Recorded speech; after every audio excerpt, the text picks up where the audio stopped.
اعوذ باللہ من الشیطان الرجیم بسم اللہ الرحمن الرحیم اللہم صلی علی سیدنا محمد وعلی آلہ وبارک وسلم۔ السلام علیکم ورحمۃ اللہ وبرکاتہ۔ میرے ناظرین و سامعین، میں صراط مستقیم کے چینل سے تحسین آپ سے مخاطب ہوں۔ میں آج آپ کے سامنے ایک حدیث بیان کروں گا۔ یہ حدیث جامع ترمذی حدیث نمبر 2616 ہے۔ نبی پاک صلی اللہ علیہ وآلہ وسلم نے ارشاد فرمایا، نماز دین کا ستون ہے۔ اسلام کی عمارت کے 5 ستون ہیں، انہیں ارکان دین بھی کہا جاتا ہے۔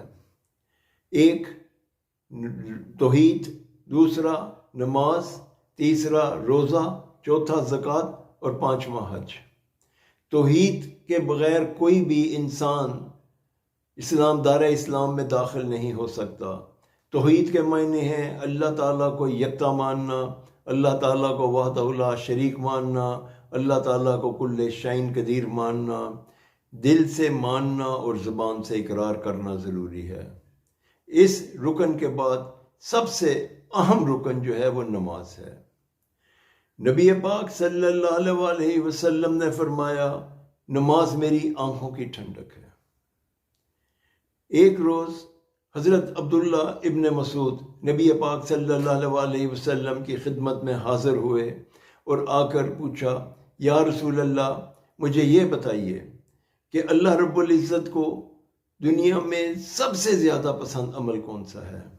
نبی پاک صلی اللہ علیہ وسلم نے فرمایا کہ اللہ تعالیٰ کو سب سے پسندیدہ عمل نماز کا وقت پہ قائم کرنا ہے۔ ان 2 چیزوں سے ہمیں نماز کی اہمیت کا احساس ہوتا ہے۔ یہ نبی پاک صلی اللہ علیہ وسلم کی آنکھوں کی ٹھنڈک اور اللہ رب العزت کا پسندیدہ عمل ہے۔ ہمیں چاہیے کہ ہم آتی اللہ آتی الرسول کے عمل کریں اور ہمیں نبی پاک صلی اللہ علیہ وسلم اور اللہ کی رضا کو حاصل کرنے کے لیے 5 وقتہ نماز کو قائم کریں۔ آج ہم یہ اللہ رب العزت سے دعا کرتے ہیں کہ یا اللہ ہمیں 5 وقتہ نماز قائم کرنے کی توفیق عطا فرما اور اپنے محبوب بندوں میں شامل کر لے۔ السلام علیکم ورحمۃ اللہ وبرکاتہ۔